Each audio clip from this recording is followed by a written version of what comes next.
Today on Lynn's Warriors, we are pulling back the curtain. Every year, a list is released that many in power would rather you never see. And it is a list that names names, a list that calls out the platforms, companies, and systems that are failing to protect children, and in many cases, profiting from this harm. The 2026 Dirty Dozen list has just been released, and it is not symbolic, it is specific, it is targeted, and it is a warning to all of us. Joining us, actually returning to the Warriors, is Nicolas Moy, a tech expert, a father of four, and someone who has worked directly on the Dirty Dozen List 2026 and is going to explain a lot about what's going on with the National Center on Sexual Exploitation.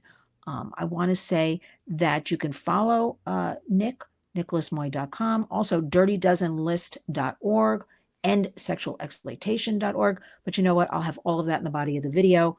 Right now, I want you to hear from Nick and what is going on with these 12 platforms. So, Nick, thank you for being here.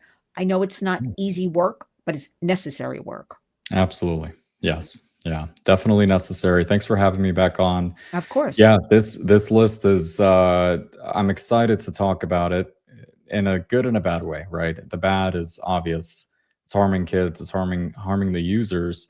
The good is that there's hope, right? That we are making changes, that we are identifying what those lack of safety guardrails are and how that's harming kids. And we are trying to push a change in policy, change in the direction that these platforms are taking, so that we can protect the kids. So, and I, like you said, I'm personally invested and I've got kids of my own. So I want to see this done. That's what I want to ask you before I get to my hard-hitting questions, Nick. Okay. I want to start with something. So you're a father of four.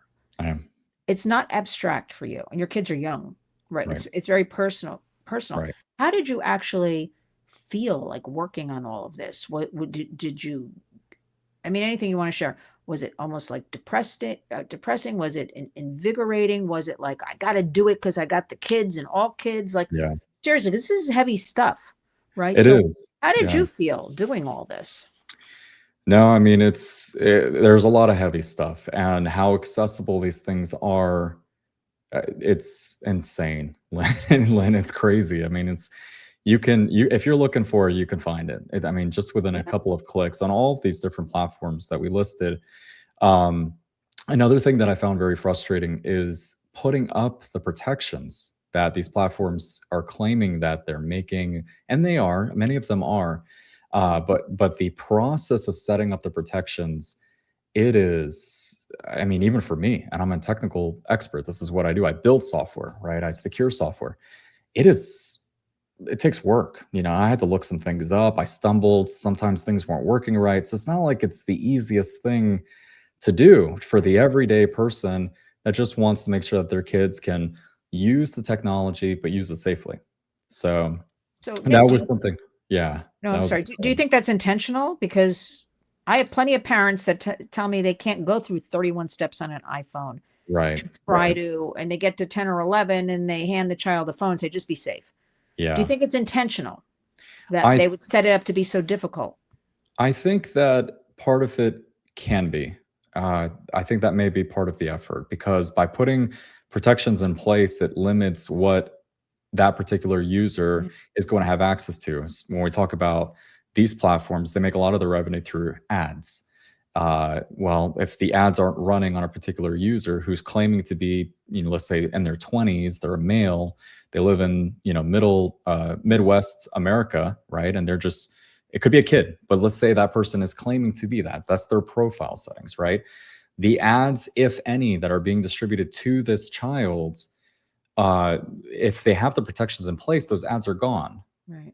There are any ads, right? If there are ads, it's probably toys or something else. It'll be very, very dumbed down, which isn't as profitable. I mean, these companies that pay for advertising, they're not spending as much money and stuff like that, versus software, technology, other, things that could lure the child off the platform into their own environment, which has a whole slew of dangers over there. We see this with like AI chatbots and AI storytelling games and all that stuff, other applications, right? Those ads cost a lot more.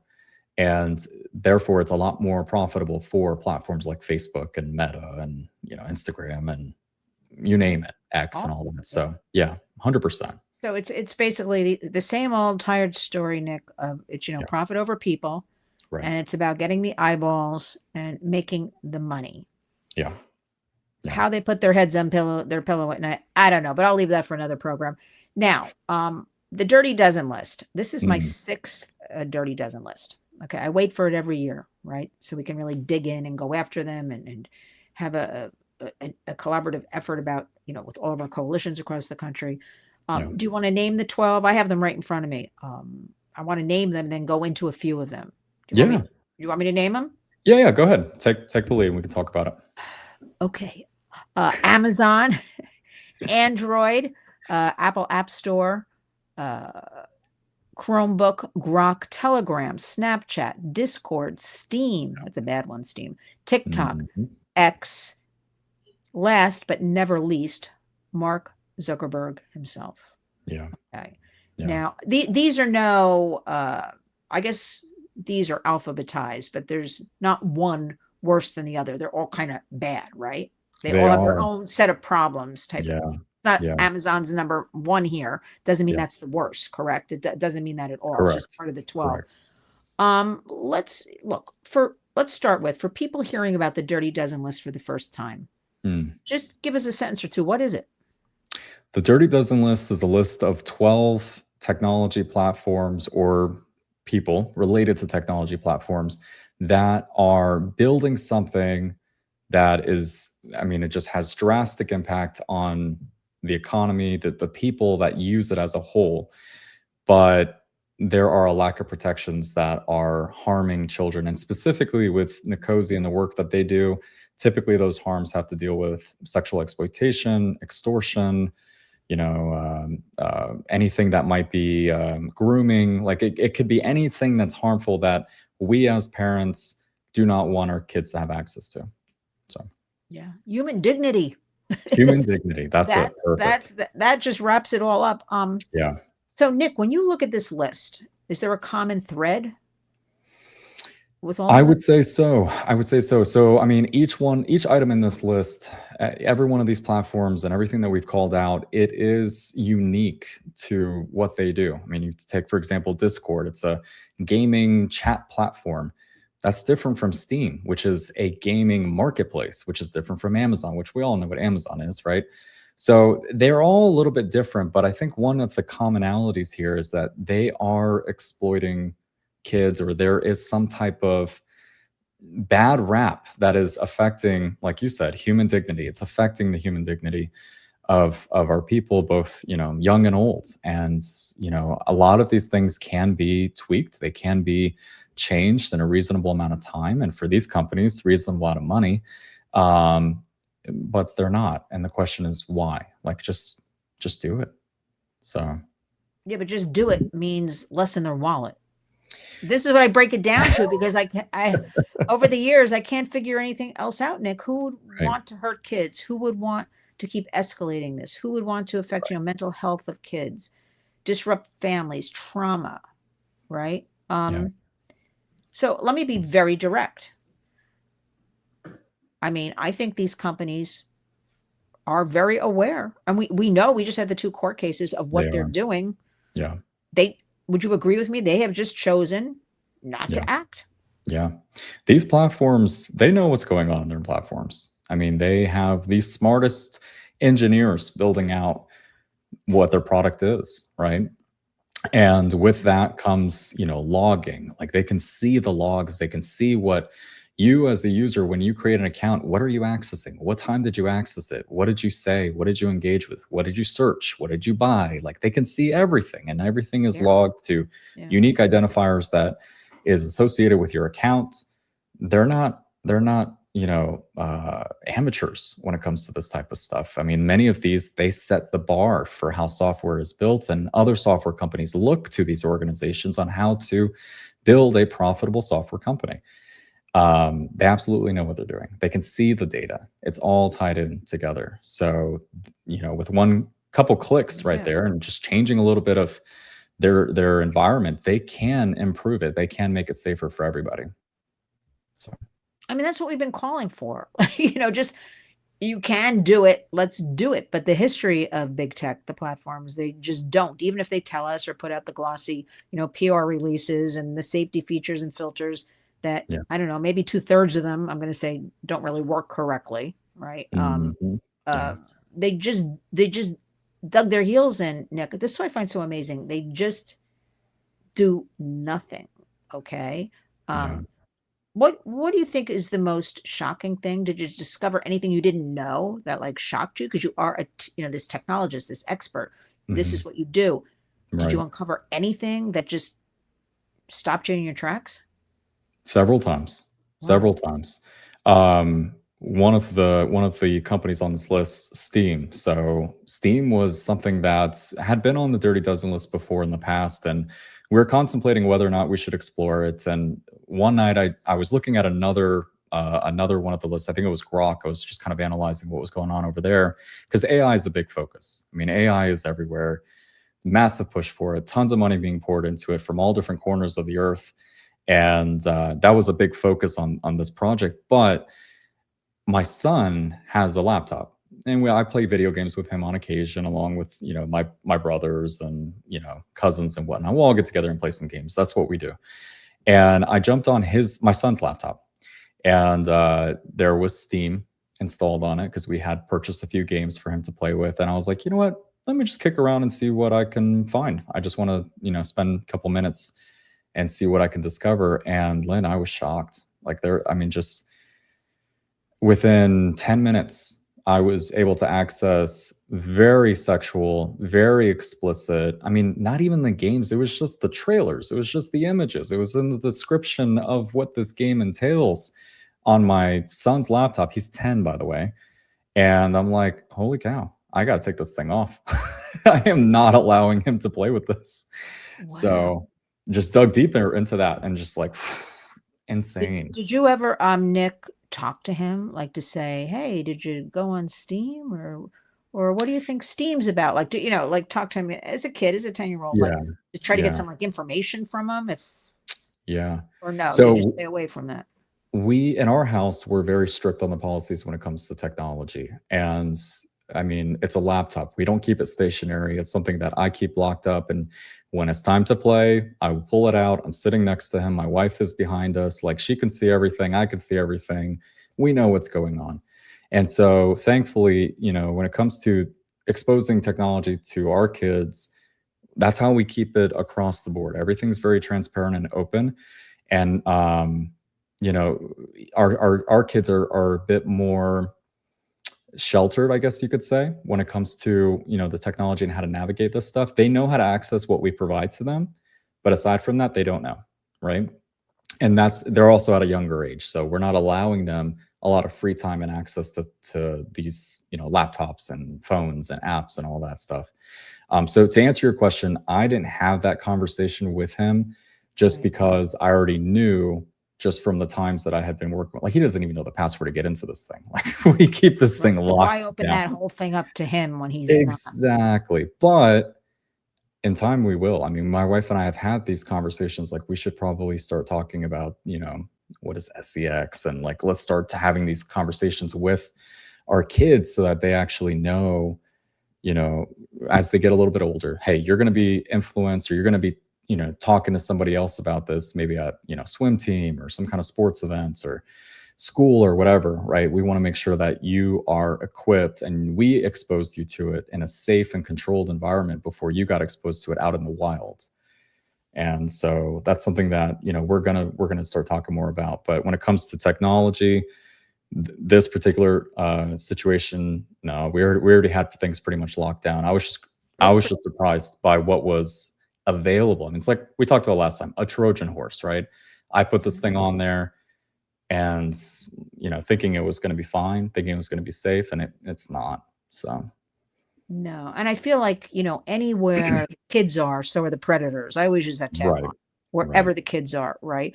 I'm yeah, totally digressing here, Nick, but I was walking to and from a meeting today here in New York City, and I noticed it the other day too. Every bus on the front of it, they have signage now on buses, like right in the hmm front, right? hmm Every sign is the Museum of Sex. Wow. And I thought to myself, no, what if you have like a 7, 8-year-old son or daughter Yeah. and you're just inundated? I'm not kidding. Every bus I Yeah. saw from the west side to the east side back west, every one of them was the Museum of Sex. Hmm. And your child at 7 or 8 says, mommy, dad, like, what is that?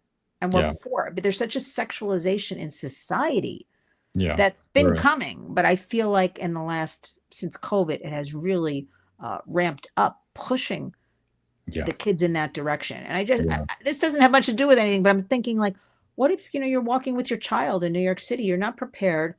Right. Describe how you're describing the Museum of Sex, who was 7 or Right. 8. And kids are curious and they should Right. be, right?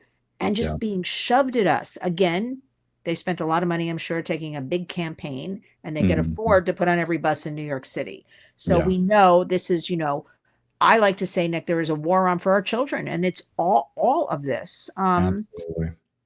What for our parents listening, give us some things like, what kids deal with, what tech is throwing at them. For instance, like the algorithms we always talk about. Though kids aren't even searching for things, that's just automatically thrown at them. What Yeah. are some of the things parents may not even realize? Yeah. Well, there's a lot. I mean, depending on the platform, let's pick on TikTok and Instagram for a second because they're similar. These are infinite scrolling social media platforms that are really pushing reels, so small clip videos, 1 to 5 minutes typically, and the algorithm is designed to keep you staring at the application and what it's feeding you. So you're interested in it for a few seconds, cool. Let's see how you like the next reel. That next reel, if you're staring at it a few seconds longer, okay, now we're thinking that you like more of this type of content.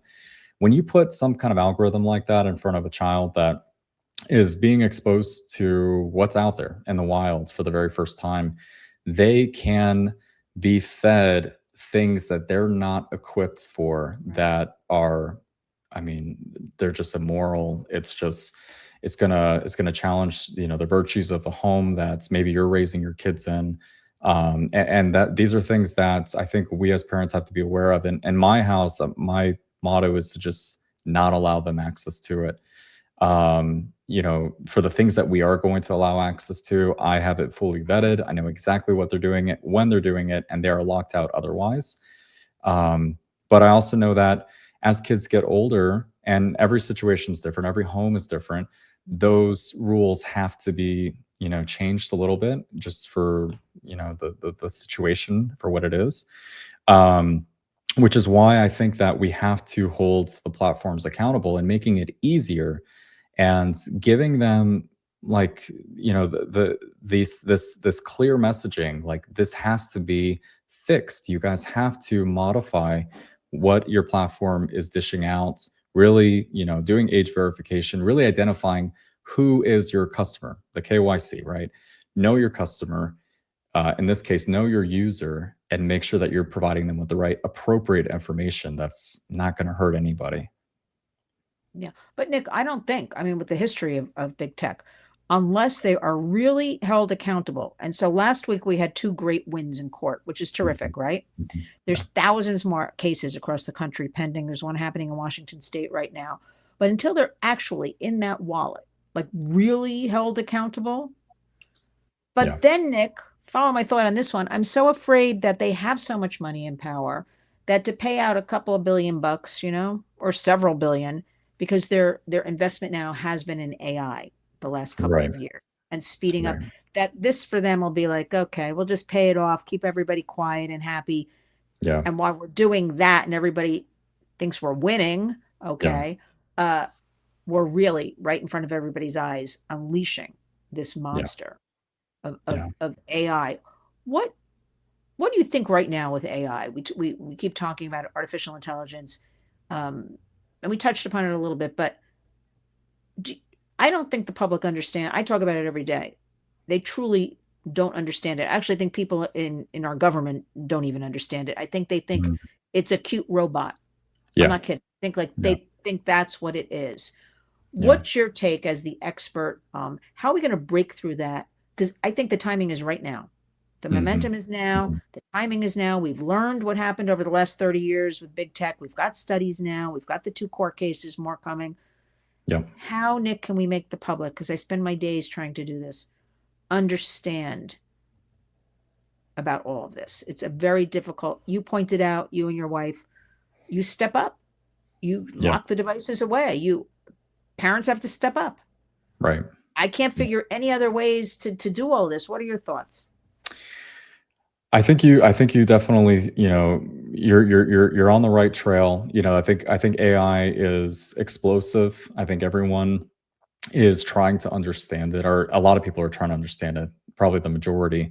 There's a lot of promises that are being dished out when it comes to AI. And to be fair, I think AI is cool. Like, I do think it's cool, but I think it's a technology that no one fully understands, including the companies that are building it. And many of them are just trying to stay competitive and stay ahead. And we're at the point now where AI is able to train itself so it can begin to analyze and Wow. refine things. I mean, that's kind of where we're going with this whole thing. And proper guardrails are not being implemented. There's not a lot of clarity on who and what age they should begin accessing AI. I think there's a massive push for that. And I'm all for, innovation and growth, but when we're talking about our kids, I think safe and conscious and wise innovation and implementation is very, very important. And just having a very robust understanding of exactly what are we giving our kids is critical. I just don't think we're there yet. I mean, you're hearing about, the leads of safety for AI innovation at, OpenAI leaving. I mean, this has been, I think, over a year now, and I'm sure they filled that seats, but I don't know what those conversations look like on the inside. And I know from past experiences, sometimes they get the convenient person in that room because they're not necessarily stopping the innovation and stopping the profits coming in for the platform. So it's just, again, going back to what I was saying about just technology as a whole. I think we have to be very conscious of what we are exposing our kids to when they are exposed to it, uh, and probably start having some of those conversations sooner than later, especially as your kids get older and they're exposed to a lot more. Thankfully, mine are young. My oldest is 10, but I know that that conversation is going to we're going to start having conversations like these sooner rather than later, just because of the age that we're in. Nick, 12 is right around the corner. That's I when know. it all, that's when they're kind of that little person, but kind of getting a little bigger. And they Yeah. start, Yeah. asking, or they start Yeah. spreading their wings a little bit. Take it from me. Right. Well, so many parents are overwhelmed that I feel like, again, this is just being done in front of everybody right now. And again, did we not learn from all the harms? I always say the internet basically, I don't know what you say. Would you agree with this? I always say the internet started around 1996. Yeah, that sounds about right. That's Like, kind of really when mass adoption, yeah. around, and I always say it's 30 years and we had maybe two platforms then. We did not have anywhere near these Right, things are popping up every single day, right? And right. games and apps and all this stuff. Um, do you think how, Nick, in your opinion, we really have a handful of people like, the Mark Zuckerberg, the Sam Altman, how do we end up just with a handful of people being this powerful? Does that make sense? Because I feel Uh, like yeah. it's a small group and they're holding all the cards. But what about the millions of Americans? What do you think about any of this? Uh, I think it's a fact. I mean, it's a fact. It's these organizations, they are on the right on the tip of the spear when it comes to innovating and pushing these things, and there's not a whole lot of them that are building and trying to challenge. I'd say that there are a lot of companies that are building off of these platforms. When we talk about OpenAI, we talk about Claude, and we talk about Perplexity, and we talk about social media platforms. Okay, three of those companies I just listed, these are AI companies where they have distributed the language models that other people can utilize to build their own companies off of. Okay, so what are they doing? They are building the or they're offering the tools so that everyone can go and use that to mine for gold, right? In the gold rush. I'm using that analogy here. And then you've got a platform like Meta, Facebook and Instagram, that's offering an ability for you to do advertising like you've never been able to do in history before. In a way, this is cool. Like, this is a good thing in a way. But without the appropriate safety guardrails in place with these tech innovations, we are harming ourselves, right? It's not going to be beneficial for anyone that's building off of these platforms or people that are just using it, like average people that just open ChatGPT and ask it a question. Hey, when did this happen? And then it spits out something because it was studying the encyclopedia or studying Wikipedia or whatever, and provided that, information.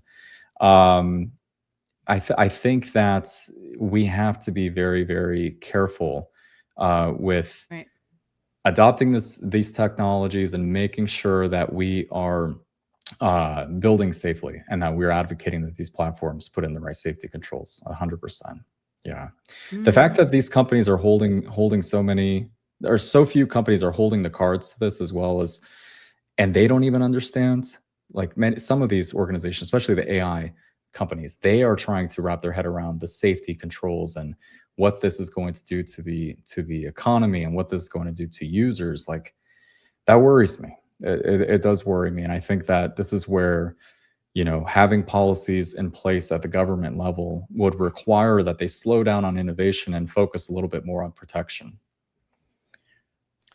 Well, we better get you into that government so you can school them on, because they do not understand. I no, I believe most people really don't understand. And I like to say, Nick, when something's a little bit more complex, people tend to, shut their eyes, close their ears. They don't want to go there, kind of thing. Right. And that's how these companies slip in and let everything unleash everything. And then it's too late. But again, we are focused on our precious children and future American adults and leaders. I want to remind everybody. Let me ask you something. So the one court case in California was based on, the whole thing with big tech is we have Section 230. So that's been around since 1996. So, we're basically a billboard or a newsstand, third-party content. We're not responsible. Okay. Now, these two trials were different, though. The one in New Mexico was about consumer protection laws. They allowed knowingly predators, right, on these platforms along with minors. So that was that. That was a good angle. And then California has very strong product liability laws. And so the lawyers had told me months ago, that's where we're going, after product liability. And I'm like, oh, that's brilliant. And do you think, though, now they will attempt to make Meta, we'll use Meta, right? Do you think Meta will attempt to make any kind of design changes, right? Because they put out a product harmful, knowingly harmful. Now, will they have more transparency? Will they do it? Or do you think, due to their history, they're just going to move on to AI and it's going to be what it is? And what do you think? Unfortunately, I think it's the latter. Until Section 230 can be knocked down, until policy changes can be in place, I do think that these companies have a lot of money and they hold a very big trump card in their hands that they can use and wield it however they please for their benefit. And I think that until there's some accountability and some change, I think that they're just going to keep doing that. They're going to keep innovating, keep finding ways to skirt around it, finding loopholes in laws. And unfortunately. Well, but that's their history. That's their pattern. That's their history. Why should they change unless, they are really forced to change, which brings us, Kids Online Safety Act, Senate version, sailing through the Senate 91-3. Nobody ever thought it goes over to the House. It'd be a similar situation. And it just collected dust, just sat there and just didn't move anywhere. But we're urging everybody, House.gov, Senate.gov, please write. Takes all of 5 minutes. Call. Emails are on these sites. You'll find out who your representatives are. It's very simple. Senate version 1748 COSA. I'll put that in the body of this video as well, because I really want people to keep on that, Nick. Yes. And that with the duty of care and things like that. Like, we've got to bring the public into this and keep reminding them, because everybody seems to have the attention span of a gnat these days. There's a lot going on. Speaking of COSA, what would you want to tell regulators working on all of this, the inner workings? You're a tech expert. If you could sit in the room, I don't know, maybe with the president. Let's go to the president. What would you tell the president right now that needs to be done right now for success and change and empowering our kids and our families? I would say that there has to be a great emphasis on focusing on what the Senate is offering with their proposal versus the House. I sway towards the Senate because it does hold these platforms accountable. And again, I'm not anti-innovation. I do think innovation's critical. We talk about AI as a whole. It does a lot, and there's a lot of good that can come from it. And there are other countries that are developing their own, and we have to stay up to par with that and beat Mhm. them at their own game. Absolutely. But at the same time, I do believe that if we put the effort into protecting and really understanding what we're building and how we're deploying these things, these technologies, which I know we can. I know that we can. But if we just take a little bit of that time, a little bit of that money, and we really focus on trying to protect our citizens, our kids that are using these platforms, I think it's going to go a long way. And we can still hit those innovation goals, and we can do it with security in mind. So, Well, Nick, I'm smelling change. The pendulum, I'm smelling change. The pendulum, look, we were together recently, right, in mhm, Florida with lots yeah, of survivor parents, yes, and they are not backing down. And there's thousands more of them across the country. And they yeah, want to speak out. They want to speak up. They don't want any other families or kids to endure any of this. And voices are being heard. I mean, those two court cases last week, that was really something. mhm, And I don't want to seem like a Debbie Downer, but like I really actually did not expect those verdicts because mm, we're so used to getting beaten down with big tech about right, things. But now we've got that. So we've got proven harms. We have the whistleblowers. We have the internal memos. We know what's going on, which is why everybody now needs to step up. And I think there was a lot of media attention with these two cases, especially California. So at least the public, it started going in an ear yeah, about this. So I think this is a good thing. I yes, do think we are pro tech, pro innovation. We just want it to work for kids and families. We right, want everybody to be, absolutely, and of course, we want to be at the head of the game here with all of this, and we should be. We're America, but we absolutely, also learned, kids are being harmed. So now we got to take that knowledge, keep them safe. And you're saying it can be done. I'm following you, Nick. I believe it can be done too. Um, Finish us up with anything you want to tell us. Obviously, I'm going to have all the information. I'm going to have the great video, which you're in from the mhm, National Center on Sexual Exploitation mhm, about the Dirty Dozen list launch, mhm, which was just a couple of hours ago, yesterday. yes, yes, So everybody can take their time because the 12 entities, it's very easy. All the work is done for you. It just is take action. And you yeah, just click on it, you go right in. You put your name, it's going to go right to the company. All the right, work is done. So that literally takes somebody 5 to 10 minutes right, to hit to every one of them. Yep, to hit every one of them. And the yep, center has done a beautiful job and they do every year. They've done everybody the work for you. We just right, need you to sign on now. So I'll put all of that obviously in the body of the video mhm, and your website, Nick, as well. But finish us up with I have to say first, thank you for stepping into this space as a father with young kids. It's mhm. frightening. It's It is, frightening to think what's going to be in 5 years. And forget 10 years, but 5 years. right, But you're an advocate, and you're willing to speak up, and you're willing to educate all of us about this. Um, and we recognize your great work on this campaign. It's a very important campaign that people yes, it look at is, worldwide, kind of thing. mhm, Um, mhm, Tell us, just share with us. I'm trying to reinforce this. Parents cannot look away. Families cannot look away because I get this a lot. They're like, just if we don't talk about it, Lynn, like we don't have to deal with it. And I'm like, you have to deal with it because it's yes, here and it's taking over all our lives. And um, yes. so, Nick, finish us up. Give us that impassioned father, technologist, expert, the urgency of this matter. Yeah, no, so this is the way that I would encourage everybody to look at it. This is the way that we're going to be looking at it. We have been, right? But we're going to be more proactive about it now that our kids are getting older. You have to get ahead of the issue before it actually causes a problem in your home, right? It causes a problem within your family.